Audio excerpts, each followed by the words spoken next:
Imaginez une nuit, d'où en Martinique, en l'an de grâce 1834.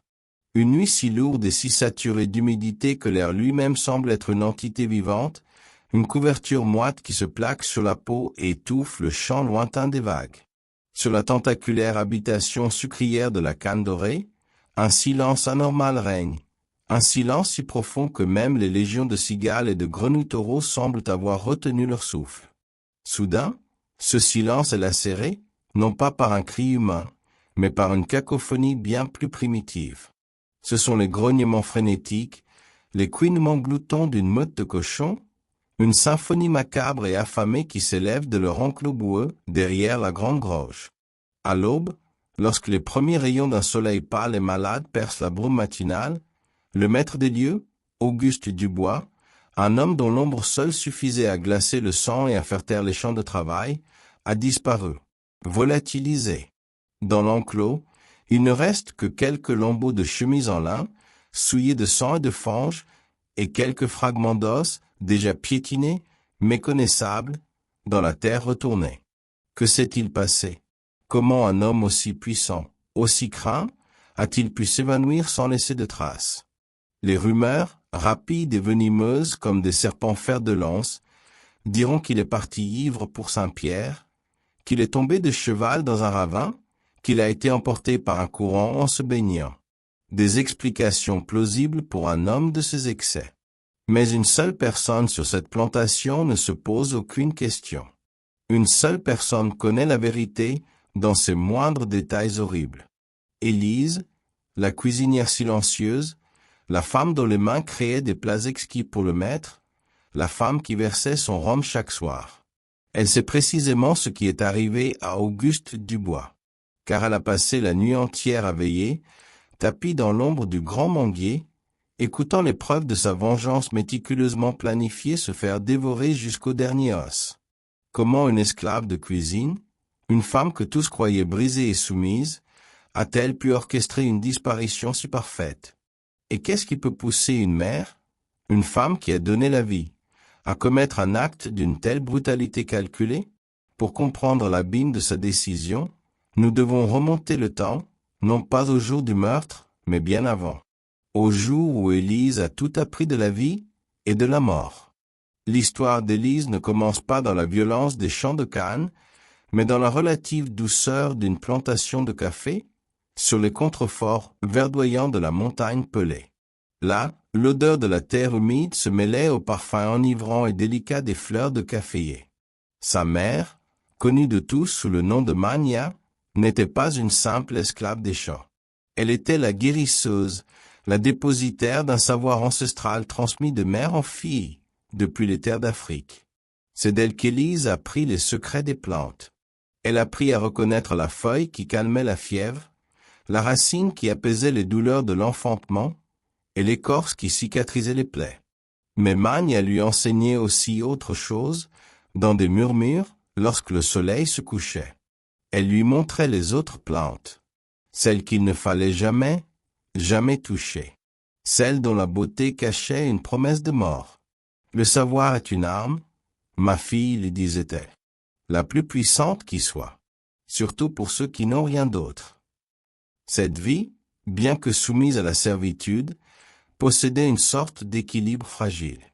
Mais cet équilibre fut pulvérisé en 1827. Élise avait 17 ans. Le maître de la plantation de café, un homme moins cruel que faible, avait accumulé des dettes de jeu. Et la solution la plus simple, la plus rapide, fut de vendre une partie de son bien. Élise fut choisie. Le jour de son départ, Mania ne pleura pas. Elle la serra contre elle et lui glissa dans la main une petite graine polie. « N'oublie jamais qui tu es » fut sa seule parole. Ce fut la dernière fois qu'Élise vit sa mère. Les cris qu'elle poussa dans le chariot qui l'emmenait se perdirent dans le bruit des chaînes. Sa destination était une autre planète, un autre enfer, l'habitation de la Canne Dorée, le royaume personnel d'Auguste Dubois. Si son ancienne vie était une cage, la Canne Dorée était un abîme sans fond. Le domaine était une monstruosité de richesse bâtie sur la misère. Les champs de canne s'étendaient à perte de vue, Une mer verte et acérée sous un soleil qui ne connaissait aucune pitié. Au centre, la grande maison de maître, blanche et arrogante avec ses colonnes et sa large varangue, semblait observer ses 200 esclaves comme un dieu cruel depuis son Olympe. Auguste Dubois n'était pas simplement un maître. Il était une force de la nature, un homme pour qui la cruauté était aussi banale et quotidienne que le lever du soleil. Sa voix de tonnerre pouvait signifier une ration supplémentaire pour un travail bien fait, ou 50 coups de fouet pour un regard jugé insolent. Il était l'incarnation même du système, absolu, imprévisible et tout-puissant.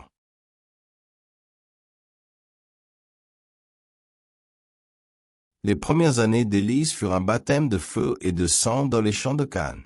Ses mains, autrefois habituées à la cueillette délicate des cerises de café, devinrent un amas de cicatrices, d'entailles et de callosités.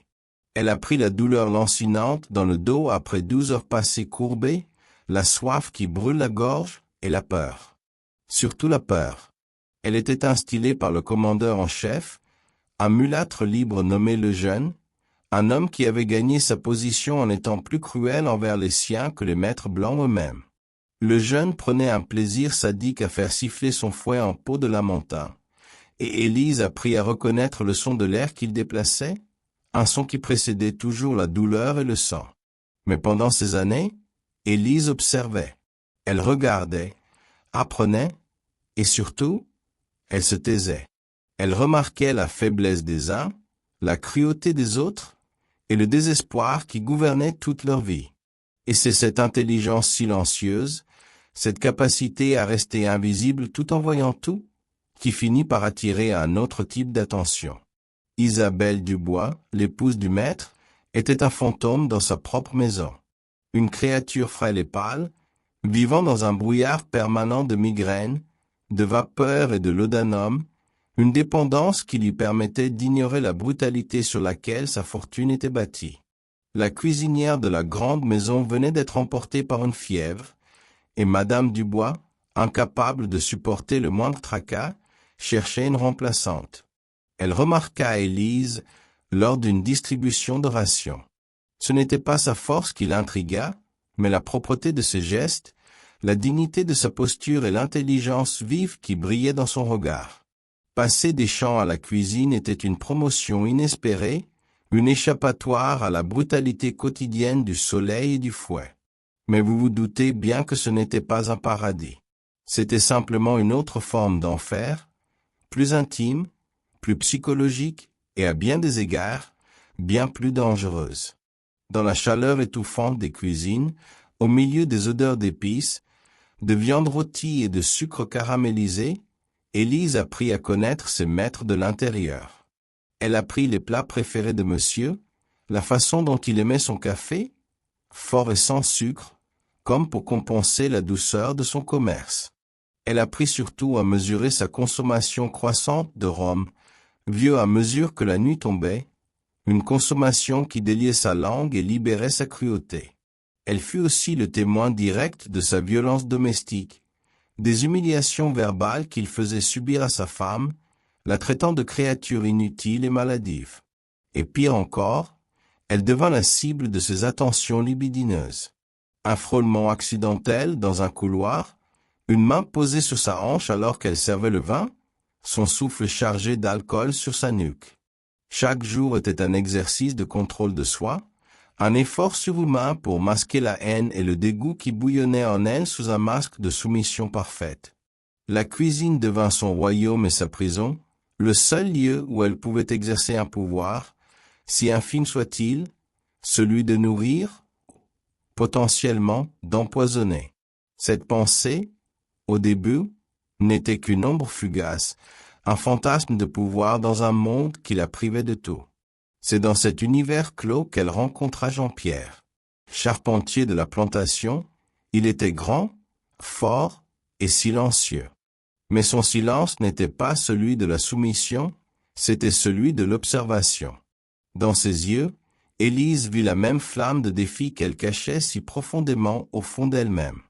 Leur amour naquit en secret, dans la pénombre de l'atelier de menuiserie, au milieu des odeurs de bois fraîchement coupé. Leurs moments volés étaient des îlots de paix dans un océan de misère. Ils ne parlaient pas de fuite, la canne dorée était une forteresse, et les quelques tentatives s'étaient toutes soldées par une chasse à l'homme et une mort horrible pour l'exemple. Non, ils parlaient de survivre, de préserver une part d'humanité, de rêver d'un monde où un homme et une femme pourraient simplement s'aimer, sans demander la permission. Et puis, l'espoir, fragile et terrifiant, prit la forme d'une vie nouvelle. En 1833, Élise tomba enceinte. Ce fut à la fois une bénédiction et une malédiction. Un enfant était une promesse de futur, un acte de défi contre ce système qui ne voyait en eux que des corps de travail. Mais dans leur monde, un enfant était aussi, et avant tout, une nouvelle propriété pour le maître du bois. Cet espoir fragile, ce petit miracle, était sur le point d'être anéanti de la manière la plus cruelle qui soit. La petite Adèle naquit lors d'une nuit d'orage, comme si le ciel lui-même protestait contre son destin. Pour Élise, ce bébé était un univers. Elle mémorisa chaque détail de son visage, l'odeur de sa peau, le son de sa respiration. Elle fit tout pour le garder près d'elle, défiant les ordres de Madame Dubois. Elle installa un couffin caché dans une alcôve de la cuisine, l'allaitant entre deux plats à préparer, vivant dans la peur constante d'être découverte. Pendant 6 mois, elle connut un bonheur précaire, un bonheur si intense qu'il en était douloureux, car chaque jour, elle savait qu'il pouvait être le dernier. Le dernier jour arriva un matin de juillet. Un matin étouffant. Auguste Dubois, de retour de Saint-Pierre, était d'une humeur massacrante. Il avait perdu une somme considérable au jeu la veille, et il cherchait un moyen de se renflouer. Il traversa la cour, passa devant la cuisine et vit Élise, par la porte ouverte, en train d'allaiter son bébé. Son regard s'arrêta. Ce ne fut pas un regard humain. Ce fut le regard froid et calculateur d'un marchand de bétail évaluant une pièce. Il n'y vit pas une mère et son enfant. Il y vit une marchandise, un profit rapide et facile. L'après-midi même, un marchand d'esclaves, un homme au visage dur et vénal, arriva à l'habitation. Adèle fut vendue pour une poignée de piastres. Le cri d'Élise ce jour-là ne fut pas un son humain. Ce fut le hurlement d'une bête à qui l'on arrache sa chair. Elle se débattit, griffa, supplia. Elle s'accrocha à la jambe du marchand. Pour toute réponse, Dubois ordonna à le jeune de la maîtriser. Le fouet claqua, non pas une fois, mais 10 fois, sur son dos, pour lui apprendre à contrôler ses émotions d'animal.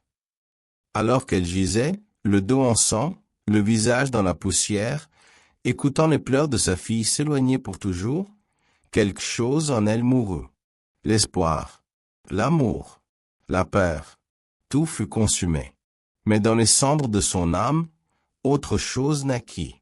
Une chose froide, dure comme le diamant, et infiniment patiente. La vengeance. Elle devint la servante modèle. Son visage était un masque de pierre. Son travail, d'une précision mécanique. Mais ses yeux avaient changé. Ils étaient devenus ceux d'un prédateur. Elle étudiait Dubois comme un entomologiste étudie un insecte. Ses habitudes, ses faiblesses, sa dépendance croissante à l'alcool qui le rendait négligent. Et elle se souvint des leçons de sa mère, Magna. Les plantes. Son esprit se tourna vers Tante Rose, l'ancienne cuisinière décédée, une femme dont les légendes disaient qu'elle connaissait tous les secrets de l'île. Élise fouilla discrètement dans la case vide de la vieille femme.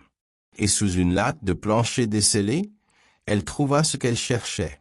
Un petit carnet usé, à la couverture de cuir craquelé. Entre des recettes de boudin créole et de colombo, il y avait des notes, des croquis de plantes dessinées avec une précision étonnante. Et puis, une page, presque arrachée, avec un avertissement solennel. Elle décrivait le mançonnier, cet arbre magnifique du littoral, aux fruits ressemblant à de petites pommes vertes. L'arbre de mort. Le carnet expliquait comment sa sève laiteuse, même une seule goutte, pouvait provoquer des douleurs atroces, une paralysie du système digestif et la mort. Le poison était parfait. Sans odeur, sans saveur une fois mélangée. Et ses effets pouvaient être confondus avec une crise de choléra foudroyante, fréquente à l'époque. La quête du poison commença. C'était un jeu mortel, un balai secret avec la mort. Le moindre soupçon, et elle serait exécutée de la manière la plus horrible qui soit. Sous prétexte de chercher des herbes aromatiques rares pour la cuisine du maître, ou du sable fin pour récurer les casseroles, elle commença à s'aventurer près des plages isolées où poussaient les mançonniers. Chaque expédition était un risque insensé. Elle devait éviter les patrouilles, les autres esclaves, et surtout, ne laisser aucune trace. Avec une lame fine, elle incisait l'écorce et recueillait la sève laiteuse, goutte à goutte, dans une minuscule fiole en terre cuite qu'elle dissimulait dans les replis de sa robe, puis sous le plancher de sa case. Elle testa le poison sur un chien errant qui avait mordu un enfant, puis sur les rats qui infestaient les réserves de sucre. Elle observa, calcula, perfectionna le dosage avec une précision de chimiste. Les mois passèrent. La haine en elle ne faiblissait pas, au contraire, elle se distillait, devenant pure, concentrée, et d'une patience terrifiante. L'opportunité parfaite se présenta cette fameuse nuit d'août 1834. Dubois rentra de Saint-Pierre, ivre et encore plus furieux que d'habitude, ayant subi une humiliation publique lors d'une partie de cartes. Il était dans une de ces rages noires qui terrorisaient toute la plantation. Après un dîner qu'il engloutit sans même le goûter, il s'enferma dans son bureau avec une carafe entière de rhum. C'était le moment. Le cœur d'Élise battait si fort qu'elle craignait qu'on l'entende depuis la grande maison. Elle prépara un plateau, un verre propre et une assiette de tourments d'amour, ces petites tartes à la noix de coco et à la confiture que Dubois adorait. Sa gourmandise serait sa perte. Dans l'une d'elles, elle injecta avec une seringue improvisée à partir d'une plume d'oiseau la dose mortelle de sève. Elle entra dans le bureau. L'air était irrespirable, un mélange d'alcool, de fumée de cigare et de rage contenue. Dubois, avachi sur son fauteuil, leva à peine les yeux. Pose là et fiche le camp, grogna-t-il. Il attrapa une tarte, puis une autre. Puis il prit celle qui était empoisonnée. Il la dévora en 2 bouchées, la faisant passer avec une grande gorgée de rhum. Élise sortit sans un mot, le dos droit, et alla attendre dans l'ombre de la cuisine, son cœur un tambour silencieux. L'attente fut la chose la plus longue de sa vie. Chaque minute était une éternité. Puis elle entendit un bruit. Une chaise qui racle violemment le sol. Un verre qui se brise. Un gargouillis étouffé, inhumain. Elle se glissa jusqu'à la porte du bureau, l'oreille collée au bois. Elle entendit un corps lourd tomber, puis le son de quelqu'un qui se débat, qui suffoque. À travers la fente, elle vit Dubois, à 4 pattes sur son tapis perçant. Son visage était congestionné, ses yeux exorbités de confusion et de douleur. Il porta les mains à sa gorge, puis à son ventre, comme si un feu liquide le dévorait de l'intérieur. Il essaya de crier, mais aucun son ne sortit, seulement un sifflement rauque. Il s'effondra, son corps massif secoué de spasmes violents qui firent trembler le plancher. Élise resta là, immobile, regardant l'homme qui lui avait tout pris mourir dans d'atroces souffrances. Elle ne ressentit ni joie, ni pitié. Seulement un vide immense et glacial. Le travail n'était pas terminé. La partie la plus difficile commençait. Ce qui suivit exigea une force physique et mentale surhumaine. Attendre que la maison soit complètement endormie. Entrer dans le bureau, éviter de regarder le visage déformé de Dubois. L'enrouler dans le grand tapis perçant pour contenir le sang et les fluides. Puis le traîner. Le poids de son corps était un poids mort, le poids de des années d'oppression. Le faire sortir par la porte-fenêtre, à travers la varangue, dans l'obscurité des jardins. Chaque branche qui craquait sous ses pieds, chaque ululement de chouette était une menace de découverte. Elle l'amena jusqu'à l'enclos des cochons. Les animaux, sentant l'odeur du sang, devinrent frénétiques, se bousculant contre la clôture. Avec un effort final, Elle ouvrit la barrière, poussa le lourd rouleau à l'intérieur, et la referma. Puis elle resta là, le souffle court, le corps en feu, écoutant la symphonie macabre de sa vengeance qui s'achevait, le son des chairs déchirées et des os qui craquent couvrant les battements de son propre cœur. Le lendemain, le chaos. La disparition. Les recherches. Élise joua son rôle à la perfection, le visage empreint d'une inquiétude respectueuse, répondant aux questions avec une simplicité désarmante. Personne ne la soupçonna. La vie continua, mais tout avait changé. Le commandeur le jeune essaya de maintenir la discipline de faire de Dubois, mais sans la terreur qu'inspirait le maître, l'ordre commençait à se fissurer. Mais alors que le calme revenait, une nouvelle menace, bien plus intelligente et perspicace qu'Isabelle Dubois, se profilait à l'horizon. Quelques mois plus tard, le frère d'Isabelle, Charles Brennan, arriva de la Nouvelle-Orléans. Ce n'était pas un planteur, mais un homme d'affaires, calme, méticuleux et observateur. Contrairement aux autres, il ne crut jamais à l'histoire du départ ivre. Il commença sa propre enquête, discrète mais méthodique. Il examina les livres de comptes, cherchant un trou, une dette qui aurait pu motiver une fuite. Il interrogea longuement les esclaves, un par un, y compris Élise. Elle répondit à ses questions avec une humilité calculée, décrivant la rage de son maître ce soir-là, ne laissant rien transparaître de son propre rôle. Mais Brennan était tenace.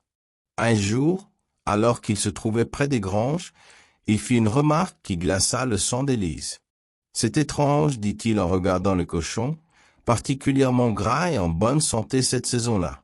On dirait qu'ils ont été exceptionnellement bien nourris cet hiver. Presque comme si ils avaient eu un supplément inattendu. » Il la regarda droit dans les yeux. Élise sentit le piège se refermer. Mais elle garda son calme, expliquant que tante Rose lui avait appris à utiliser toutes les fanes et les restes pour ne rien gaspiller, et que la saison avait été bonne. Brennan la fixa longuement, un doute persistant dans son regard, puis hocha la tête, sans être totalement convaincu. Il savait qu'elle cachait quelque chose, mais il ne pouvait le prouver. La pression de Brennan et l'incapacité totale d'Isabelle à gérer le domaine menèrent à l'inévitable. La vente de la canne dorée et de tous ses biens. Ce fut une nouvelle tragédie. La communauté d'esclaves, avec ses familles, ses amitiés, ses rivalités, fut démantelée, dispersée aux quatre vents. Élise vit Jean-Pierre être enchaîné et emmené sur un bateau pour la Guadeloupe. Leur dernier regard, par-dessus l'épaule, fut une promesse silencieuse de ne jamais oublier. C'était le prix final de sa vengeance. Elle avait tué son monstre, mais elle avait perdu la seule personne qu'elle aimait encore. Élise fut vendue à Madame Girard, une riche veuve de Saint-Pierre. Sa vie changea radicalement. La cruauté brutale fut remplacée par une indifférence polie et une servitude plus feutrée. C'est durant ces années de calme relatif qu'elle commença sa quête désespérée pour retrouver Adèle, une quête qui l'amena, des années plus tard, à cette terrible vérité dans les registres poussiéreux d'une église de Basse-Terre. Sa fille était morte de la fièvre jaune, à l'âge de 2 ans. Puis vint 1848. L'abolition. Un mot qui semblait irréel, un rêve lointain devenu réalité. Élise était libre. Libre. Mais que faire de cette liberté quand on a tout perdu? Elle prit un nouveau nom, Élise Adèle, en mémoire de sa fille, la seule chose qui lui appartenait vraiment. Elle s'installa à Fort-de-France, avec les quelques économies qu'elle avait réussi à cacher et le petit pécule laissé par Madame Girard à sa mort, elle ouvrit un minuscule étal sur le grand marché. Elle cuisinait les plats de son enfance, les saveurs de la Martinique.